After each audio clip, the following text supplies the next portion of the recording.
All right, everybody, get ready for a deep dive today. It's going to be a little different. Different good. Oh, yeah, different good.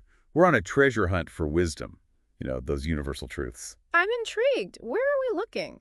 Well, we're digging into this talk from 1973, given to members of the Church of Jesus Christ of Latter-day Saints, actually. Okay, you're really piquing my curiosity now. Trust me on this, okay? The talk is called Hold Up Your Hands by this guy, Elder Sterling W. Sill. Hold up your hands. Okay, so far, not seeing the universal wisdom here. Just hang with me, all right? The message is way more universal than you might think, even if you're not, familiar with the church or anything. All right. You've convinced me. Let's hear about this Elder Sill and his hand-raising wisdom. What's the gist?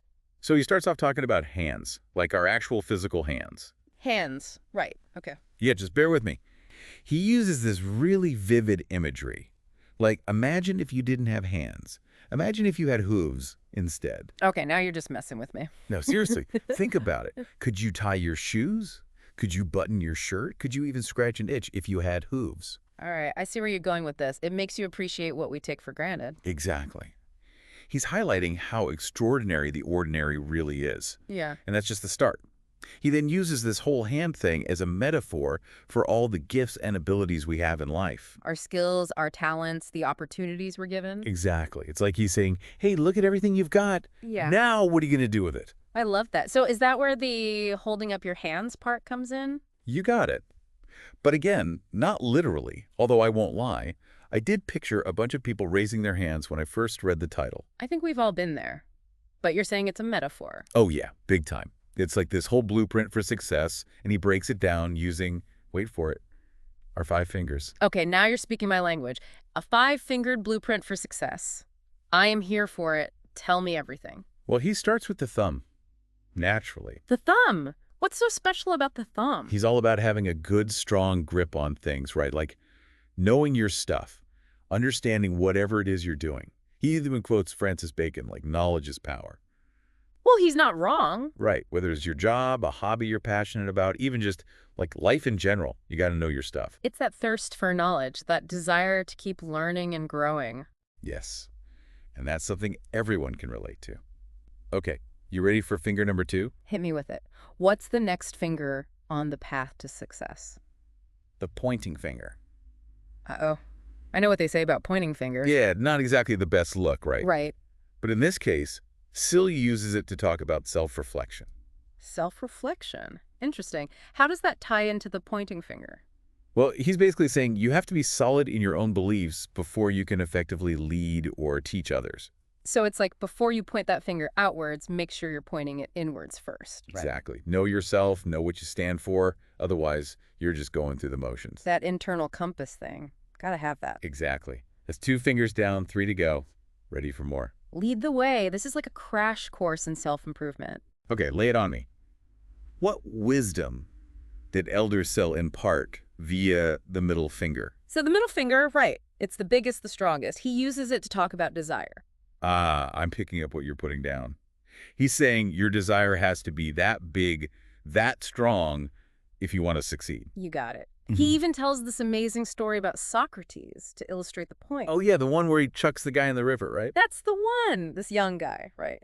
Travels for miles to learn from Socrates. Shows up all eager. I'm here for the wisdom, Socrates. Hit me with your best stuff. And Socrates is like, hold my toga. Pretty much. Instead of launching into a lecture or something, he just grabs the guy and dunks him in the river. Okay, that's a little extreme for a philosophy lesson, don't you think? It's Socrates, man. Got to keep things interesting. Anyway, so the guy's freaking out, right? Sputtering, trying to come up for air. Finally, Socrates lets him go. I'm guessing the guy's ready for that wisdom now, right? You would think. So Socrates asks him, what did you desire most when you were underwater? And the guy's like, air, to breathe. And Socrates says, that's how badly you need to want knowledge. It has to be like air to you, something you can't live without. Wow, intense much. I'm starting to see why that story stuck around for a couple thousand years. Right. He knew how to make a point. But that level of desire, that hunger for something, that's what it takes. It's not just about wanting it, it's about needing it. Like, your life depends on it. Exactly. It's like, how serious are you, really? Because, we set goals, we have dreams, but are we willing to fight for them like we're fighting for our next breath? Ouch.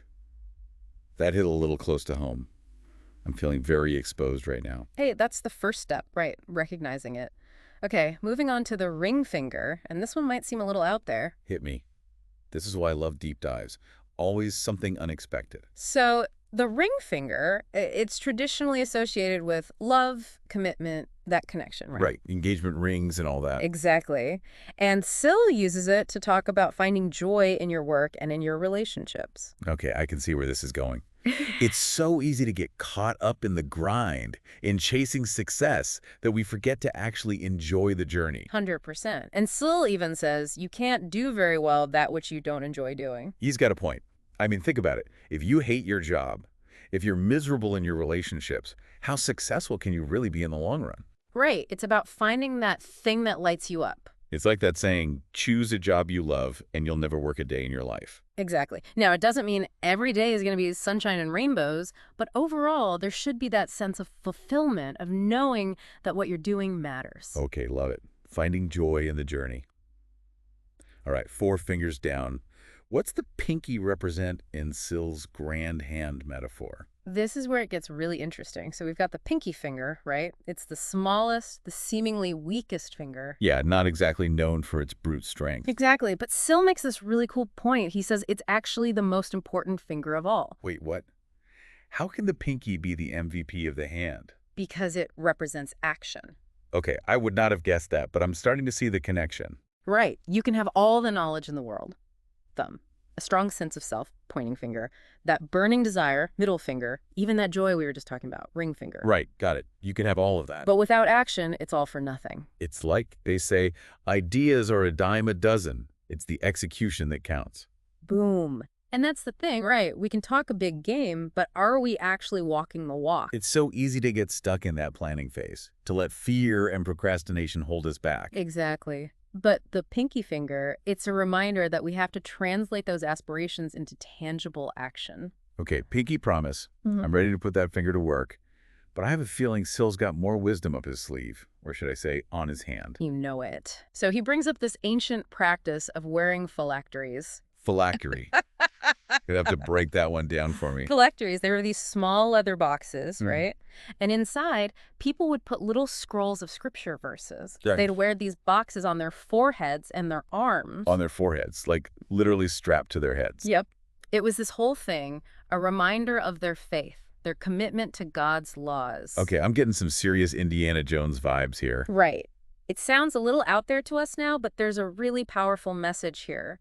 Sill connects these phylacteries to the idea of holding up our hands to God. But not just in a literal religious sense, right? Exactly. It's more about the bigger picture. He's asking, what are the principles, the values, the beliefs that we're holding up as our guiding lights in life? Like her modern-day phylacteries. I love that. Right. It's about being intentional, choosing what we're putting our energy and attention towards. It's not enough to just have these values, these phylacteries. We have to actively hold them up, figuratively speaking, and let them guide us. Exactly. We have to make them a part of our daily lives. This is amazing stuff. Okay, so we've covered all 5 fingers. We're holding up our metaphorical phylacteries. But Sill was talking to people facing challenges back in 1973. How does this all translate to our world today? That's where his final point comes in, and it's a powerful one. He tells the story of Moses during a battle with the Amalekites. Okay, this one even I remember from Sunday school. Moses, right? Big battle. His arms are killing him. Yeah, it's a pretty vivid image, the fate of all the Israelites depending on this one guy holding up his arms. No pressure, right? Yeah. So as long as his hands are up, the Israelites are winning. But the minute his arms get tired and those hands start to droop, bam, the enemy's back on top. Talk about a workout. I'd be hitting the gym if I were Moses. Right. But here's the thing, right? When Moses' arms start to give out, Aaron and Hur, they literally hold his arms up for him. Come on, that's teamwork. I love that visual. Like literally having someone in your corner to help you hold things together. And Sill takes it even further, right? He's like, this isn't just about some ancient battle. This is about the battles we fight every single day. And that's what makes it so relatable, right? We've all got those moments where it feels like an uphill battle. Could be work, could be relationships, could be just trying to get through the day sometimes. It's like, you just want to give up, throw in the towel. Yeah. But then you remember Moses, Aaron, and Hur, right? And you realize, hey, you don't have to go it alone. Exactly. Asking for help. Sometimes that's the most powerful thing you can do. So how do we actually apply this holding up our hands thing, like practically speaking, in our lives? It starts with those 5 principles. The fingers.